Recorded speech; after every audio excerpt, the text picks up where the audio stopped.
এই সরকারের মেয়াদ ৯ মাস। ৯ মাসের একটি সেকেন্ডও বেশি সরকার টিকবে না। যদি ব্যাখ্যা চান আমি 1 মিনিটে ব্যাখ্যাও দিতে পারি।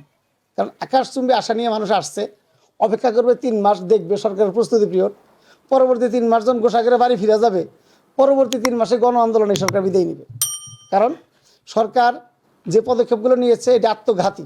অর্থাৎ আপনারা অনেকেই কৃষকের সন্তান, কৃষি খামার নামে যে খামারগুলো আমরা করি এটা আত্মঘাতী খামার। অর্থাৎ আপনি গরুর খামার করছেন। এই গরুর খামারের কাজটা কি?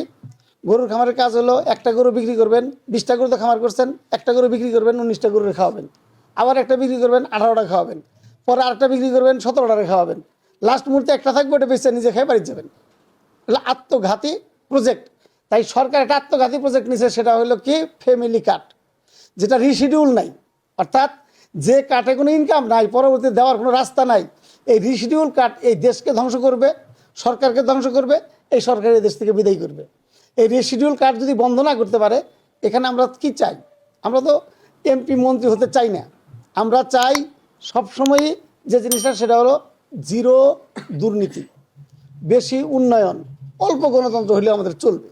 কেন আমরা গণতন্ত্রতে কী করবো? গণতন্ত্র দুপুরে ভাত খাবার দেয় না, মাছ মাংস দেয় না। গণতন্ত্র একজনকে নির্বাচিত করে, 100 জনকে নির্বাচিত করে না। আমরা 50 জন প্রার্থী যদি নির্বাচিত হতে পারতাম তাহলে ভাবলাম গণতন্ত্র আমার কাজে লাগবে। 20 জন প্রার্থী আছি, একজনকে নির্বাচিত করে, আর তো ফেল করতেই হয়। তাই আমরা তো গণতন্ত্র তেমনভাবে চাই না। আমরা চাই উন্নয়ন, আমরা চাই জিরো দুর্নীতি। কিন্তু এই ফ্যামিলি কার্ড যে দুর্নীতির জন্ম দিচ্ছে, অর্থাৎ রন্দে রন্দে দুর্নীতি প্রবেশ করতেছে ফ্যামিলি কার্ডকে কেন্দ্র করে। এই ফ্যামিলি কার্ডের কারণে বিএনপির লোকজন বিএনপি থেকে মাথা সরাই নেবে, আর অন্যরা সুযোগ খুঁজবে, একটা বিস্ফোরণ হবে।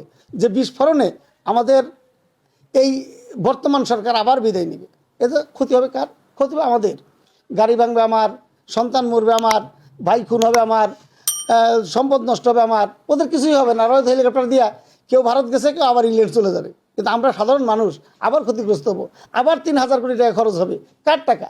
কার অর্থ? তাই আমরা চাই এই সরকার 9 বছর টিকে থাকুক। অর্থাৎ 9 বছর টিকে থাকারও প্ল্যান পরিকল্পনা আছে, কিন্তু সরকার তা চাচ্ছে না। সরকার নিজের মরণ নিজে ডেকে আনছে।